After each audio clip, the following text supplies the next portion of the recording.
If you're like me, you think of Moe, Larry, and Curly, and then Shemp as an afterthought. But he was actually one of the original Stooges, back in the vaudeville days before the movies, with an act called Ted Healy and His Stooges. As for the movies, Shemp appeared in 73 of them, 77 if you count the ones I'll mention at the end of the video. Watch for that. Before Curly, Shemp made a movie with Moe and Larry called Soup to Nuts, and then he decided he couldn't stand Ted Healy anymore, and he left the act for a solo career. And when he was solo, Shemp made dozens of movies and shorts before returning to the Stooges in 1947 when his brother Jerome, aka Curly, was too sick to work. Shemp was born in 1895, raised in Brooklyn, the middle child of 5 brothers, including his famous younger brothers Curly and Moe, and his older brothers Irving and Jack, who went into insurance instead of showbiz. His real name was Sam, but his mother had a thick Lithuanian accent that made it sound like she was saying Shemp, and that mispronunciation stuck as a nickname. Shemp was a kid who loved to find ways to get in trouble. Playing hooky from school, clogging toilets just for fun, throwing tomatoes at strangers, like he's the godfather of YouTube pranks. Kinda sounds like he was a bully, but he was actually a fraidy cat. Fun fact, most bullies deep down are actually fraidy cats. Shemp's life was run by fear. When he was a teenager, he crashed a car through a barbershop window and he refused to drive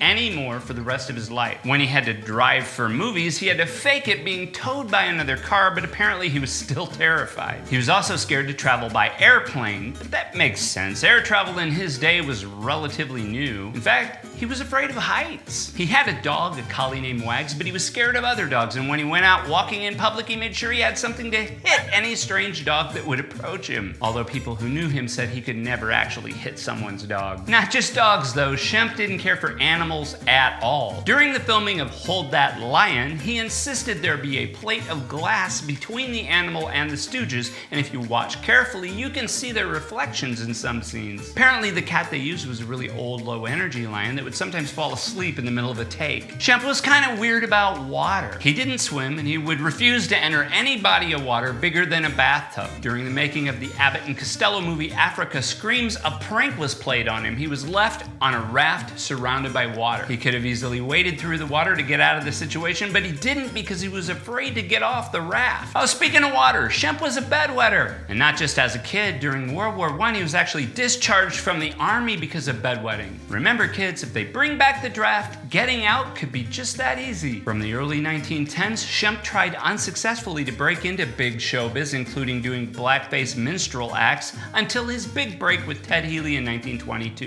And from 1933 to 1946, he had a very prolific solo acting career, billing himself as the ugliest man in Hollywood. Seriously, if you Google that phrase, he's the first search result. He returned to the Stooges in 1946 as a temporary replacement until Curly was well enough to work again. That didn't happen, and Shemp remained a Stooge the rest of his life. Curly never recovered from his stroke and died in 1952. Also in 1952, Shemp had a stroke of his own, but he recovered fully with no permanent effects. Then, on the night of November 22nd, 1955, in the back of a taxi with a couple of friends, Shemp told a joke, leaned back to light a cigar, and suddenly slumped over. His friends thought it was just a prank at first, but soon realized he was gone. Sudden massive heart attack. And then he went on to star in 4 more Stooges films. Sort of. Check my link explaining that. If I earned your subscription today, please hit the button and the bell. My daughter also makes videos. I'll link her after. Thanks for watching. Stay out of the comfort zones. I'm never gonna understand when you hit your elbow and it tingles,